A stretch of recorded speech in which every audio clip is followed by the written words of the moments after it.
Good morning and welcome to 365 Days of Stories with Theo Mayer. Here we are continuing with stories from 1001 Arabian Nights, and we've begun the story of the adventure of the Hunchback.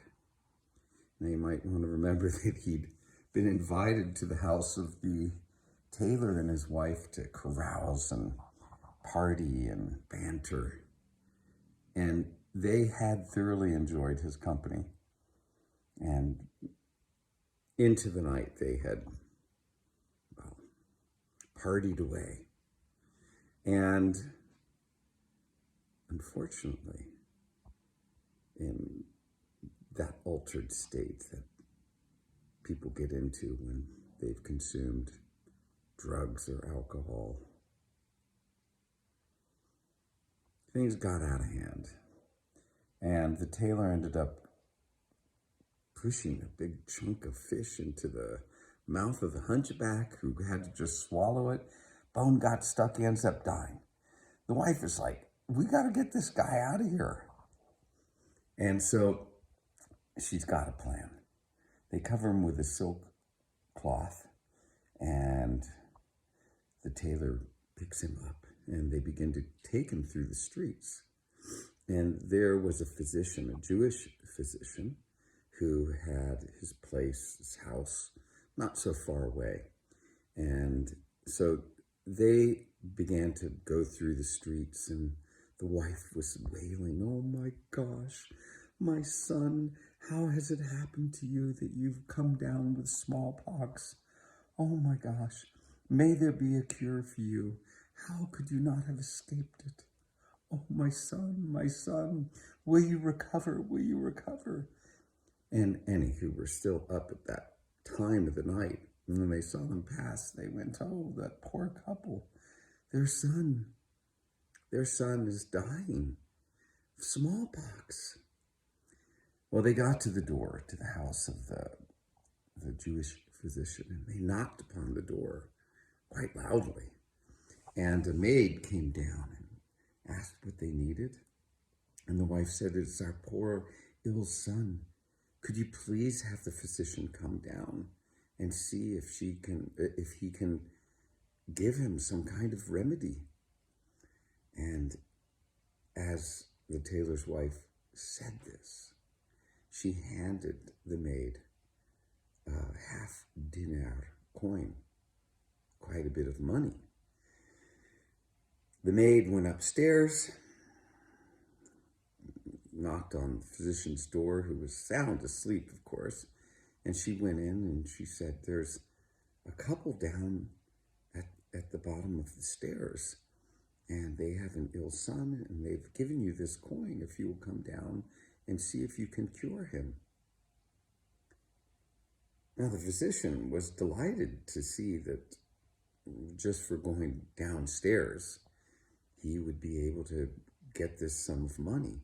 He didn't have to go anywhere. He was at home.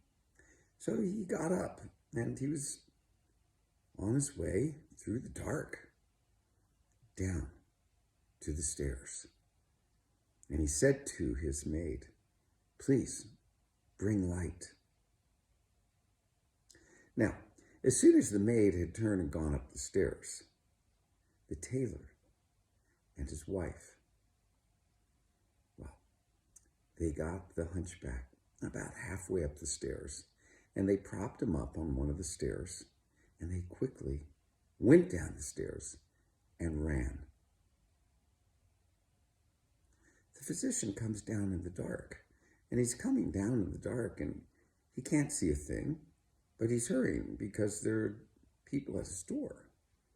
And he only gets a few steps down the stairs, and he stumbles into the hunchback, which is he's just lightly propped up. And the hunchback rolls down the stairs to the bottom. Quite a commotion he makes as he rolls down the stairs. The physician is shocked at this point, you might imagine, and he calls back to his maid, "Bring light quickly." He makes his way down the stairs very carefully at this point, And when he gets down there, the maid quickly comes with a candle. And physician looks and sees that the hunchback is dead. Now he thinks he's killed him.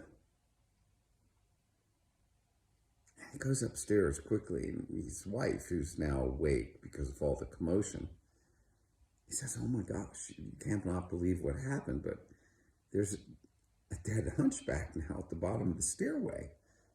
I knocked him over in the dark as I was coming to see him, and he now lies dead." And he tells the whole story about this couple coming, which he didn't even see, but his maid had told him. His wife says, "My husband, why are you standing here the way you are? You know, this hunchback needs to be gone before the sun rises, for if he's still here, it's going to be bad for us. We'll be taken away. We'll be executed. We can't have a dead man here." The physician realizes he's right. She's right. He needs to do something. They need to do something. And so he begins to think of what to do. And we'll leave the story there.